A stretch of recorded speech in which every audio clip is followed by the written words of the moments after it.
Hello, you wonderful people, and welcome to another episode of Super-Fanta-Fi. This being a show where we talk about TV shows of the supernatural, fantasy, and/or science fictional genre. For today's episode, I'm going to talk about the latest episode of Orphan Black. No surprise, another fantastic episode. Like usual, we're just going to break everything down bit by bit when it comes to the story.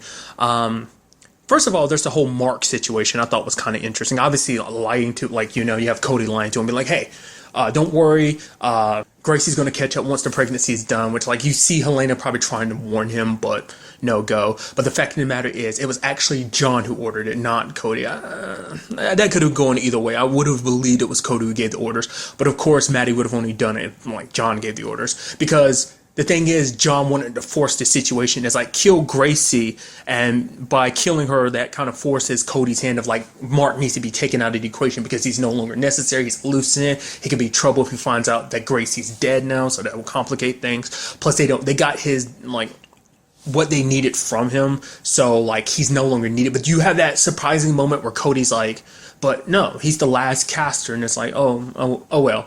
Moving on, out with the old, in with the new. So it's kind of interesting in the sense of seeing that side of her that she actually cares. But then also there's that side of you that's did you really care? In all honesty, you're kind of a, you use your sons as military weapons and stuff like that. You just wanted to weaponize the virus that was in them and stuff like that. But on some twisted level, I think she cared about them, much like Susan cared about the Litas. In some twisted way, Cody cared about the casters. So she ends up putting Mark to sleep. I was wondering if it was just temporarily so she could kill him some other way, but it's no, that was just to put him to sleep. And you even had that moment of him calling her mom, and it's just he's good night, mom, and it's that hit her even harder because it's probably, who knows, because Cody and I don't know, it was just kind of a tender moment of being she's goodbye to him, so it's having to say goodbye to her son. Once again, it's a very crazy situation, but there in some shape or form was some love there. What I did love though is the ironic statement that came out of her mouth when she was talking to Helena in the episode, being oh, Helena, you think you're going to be a good mother? What kind of mother are you? You killed your own sisters. You have the smell of an animal, which is, and it's really? And Helena even calls her out later when it's you're a shit mother, after bashing her face. And whether she's dead or not, I don't know. I would assume she's dead, but she could easily just be badly wounded and knocked out. But Helena bashed her face in hardcore. But it's you're such a hypocrite. You have the audacity to talk about anybody being a mother? Go fuck yourself. That was just kind of interesting. Also, we kind of got to see John in a very weakened state. We've never seen him like this. Obviously, he takes off his wig, he's bald, he's taking shots just to he needs to stay to keep up his strength, in the sense of he needs to, because this process needs to happen fast, because he needs to get what he needs to get from the babies as soon as possible. What I also thought was kind of fascinating along those lines is that there are people, part of this whole Neolution thing, who are 100% behind him, and I kind of figured that would be the case. I was oh, the board kind of backed down. I was oh, maybe rest of Neolution backed down. It's no, what ended up happening is the board backed down and some of the other members backed down, but not everyone. They're that Frederick guy, he's nope, we're behind you 100%, sir. Once again, it's for the fact is, I said it before, and I kind of believe it's just, no, it's because no matter what the situation is, even if he lied, the fact of the matter is he's on the way to getting immortality, and they want to be on the bandwagon too. So it's it doesn't matter if you lie. Yeah, it sucks, but the fact of the matter is the end results will still be the same, so who cares? So once again, we still don't really know what happened to everyone else on the island, because they're no longer on the island, as we say. It's kind of interesting that he would pick Dyad. He basically snuck underneath their nose, because obviously the report went out, things are blowing up, the police are getting involved in everything, so Dyad's on the lock and key. But they used the old lab that basically, the section of Dyad that Cassima and Scott used to work out of, so using that as kind of their hideout. So they're right underneath the police's noses, doing what they need to. I like the way they phrase it. It's yeah, doing it right beside as Dyad kind of explodes. Well, implodes. Either way. And I also thought it was kind of an interesting thing about, it wasn't until, John was telling that dude to, oh, yeah, continue cleaning things up. I was right, the suicides, the quote-unquote suicides last episode, because, Ferdinand was, in front of the board, and you're like, oh, those are some empty seats. It's like, yeah, suicides. It's like, right. That was him covering it up, making them look like suicides. Apparently, like, by the time the episode is done, there's only like 3 people left, Rachel being one of them, and the other being the guy that, like, the investigation, like, the files they released kind of sparked and gained his, like, put him in the spotlight too. So, but this was also a big episode for Helena's past, as we kind of got to look at a little bit. We got to see, like, her growing up in the convent. It's like what started her in trouble.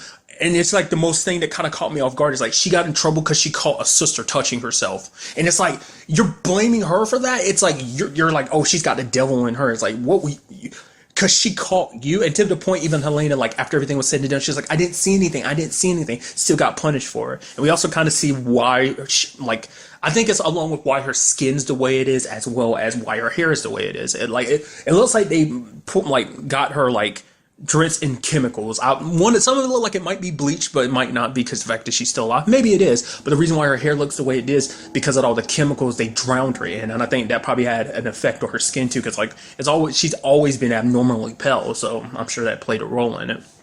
But we saw Tomas taking her in and raising her. And we also saw the interesting aspect of she did not always know about the clone situation, that she herself was a clone. Because it wasn't until after she had killed the first sister, the first leader, that she looked and recognized it. It's like, and she kind of had a breakdown because it's like, I'm a clone. But Tomas is like, no, you're the original, you're the light. And so I always kind of interpreted it as I always thought that like cutting up her back thing, which is kind of like her ritual, like just like Tomas's was whipping himself. I thought it was the same principle.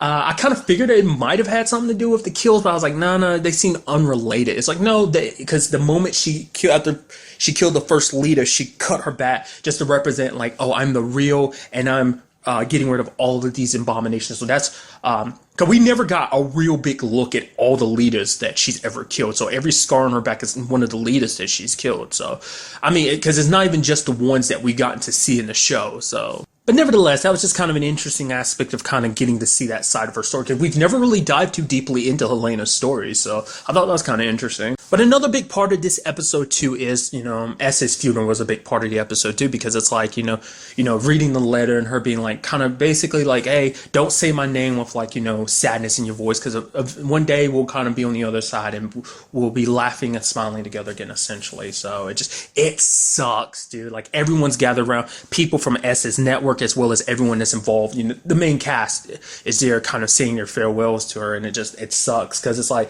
and it's something I thought was kind of interesting. Well, it sucks because like Cosima and Allison were never able to be there for the funeral, because obviously, people that aren't in the know about the whole situation, they couldn't necessarily be there. So they were saying like, oh, when it's all said and done, we'll go afterwards. But it's also, Allison is like, yeah, like she heard, I think she said she heard it from Felix that like Sarah hasn't cried yet, and it's like, Cosima's like, well, she's being the strong one. She has to be the strong one for us all. And Allison's like, it sucks that she always has to be the strong one, like, because she is the centerfold of this whole thing. She's the glue that held everything together, so she has to be strong. She has to like keep all her like sadness and hatred and just anger, she has to keep it inside, or for the sake of finishing all of this. So it's kind of interesting when you actually stack that on top of everything going down in this episode, like on top of like, finding out about Helena being kidnapped and having to go rescue her,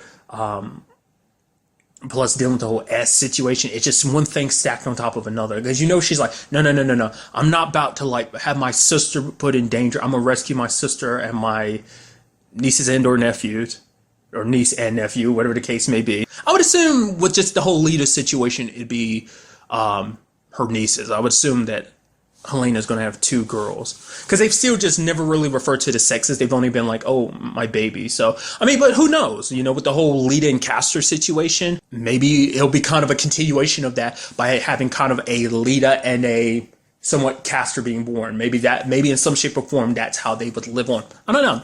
And it's something too, when the whole original conversation came up, and I don't think it ever came up, but I don't think Helena ever got to meet Kendall, did she? I don't think she ever, did she? Maybe she did, I don't remember. But what really got me in this episode was the fact is that Helena tried to kill herself, because for her it's like, no, like, you know, she was going to cut herself out, but then she's like, no, that might take too long, because she doesn't want to take the chance someone might come back and stop her.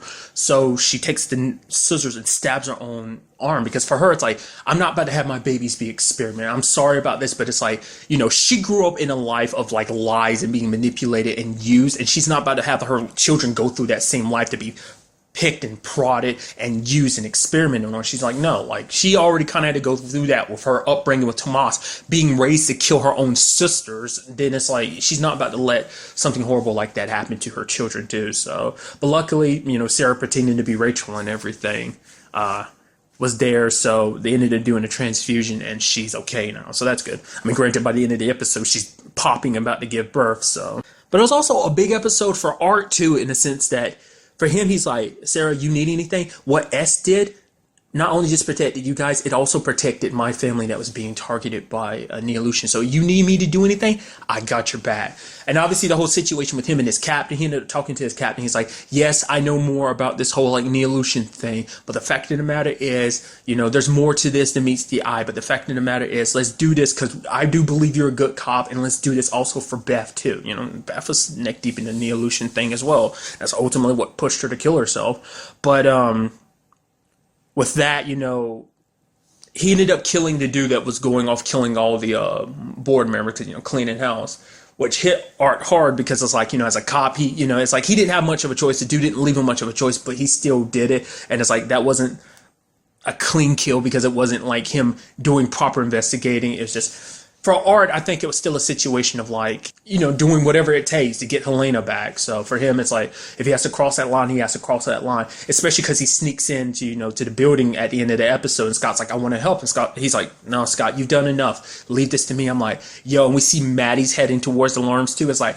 yo, it's going to be that showdown. It's like, Art's going to get his revenge for how Maddie's done. Like, it's like, you killed Gracie, you kidnapped Helena, you threatened his family, you threatened the people that are close and important to him. It's like, you're done.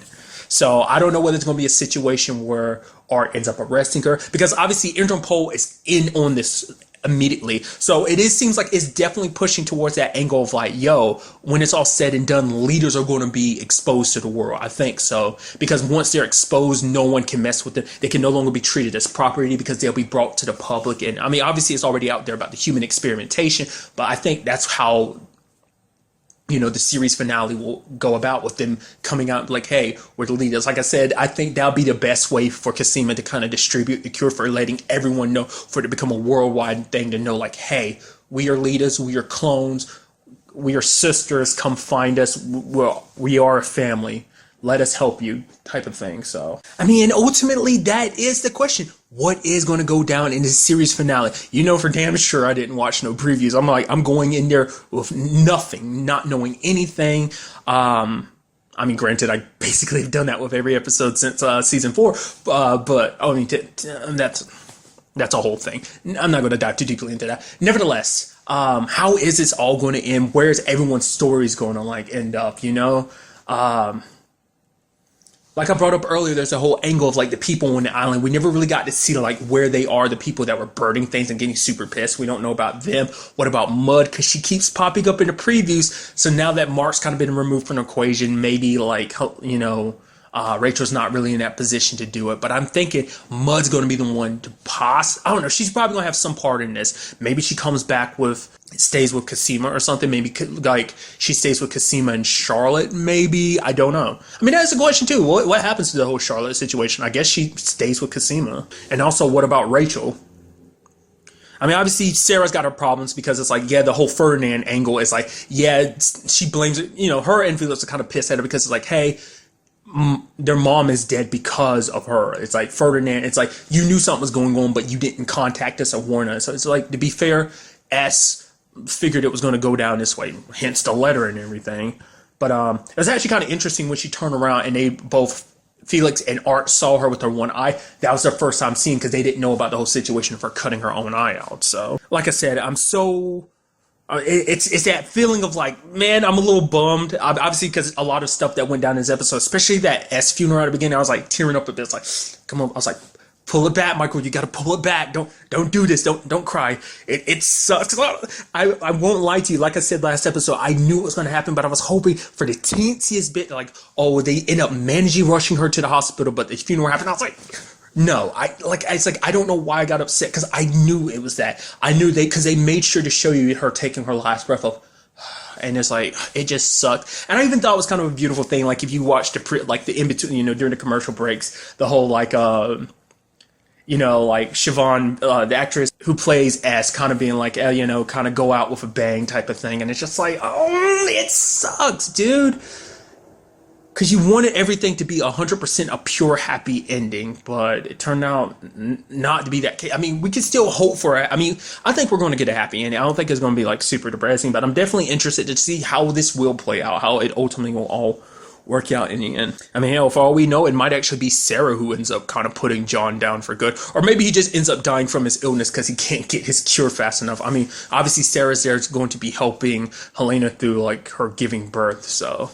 And if it, and that's honestly, it makes the most sense, them being twins and everything. It's like being right by each other's side when like the twins are being born into the world, like the two twins, it's the serendipity to it, it's a beautiful thought. And I think, obviously that's where the next episode is going to be leading, but obviously everything else too. So I just wanted to tack something on at the end here to let you know, like, hopefully I'm able to do this if I have enough time to. I hope to record a video where I kind of talk about Orphan Black just as a series as a whole, just talking about some of my favorite moments and just reveals and stuff like that. Just talking about the series in general. I kind of want to do like it'll probably be a decently long video. Hopefully I can get that up Friday, the day before the series finale airs. Like I said, hopefully I can do something like that, depending on time restraints and stuff like that. So that is something, hopefully you can look forward to. So along with, next week, my thoughts on the series finale. I am both sad and excited to see how this all ends. But really, that's all I want to talk about in this episode. To the next time we meet, be happy, be safe, live life to the fullest, and enjoy it. Good day and goodbye.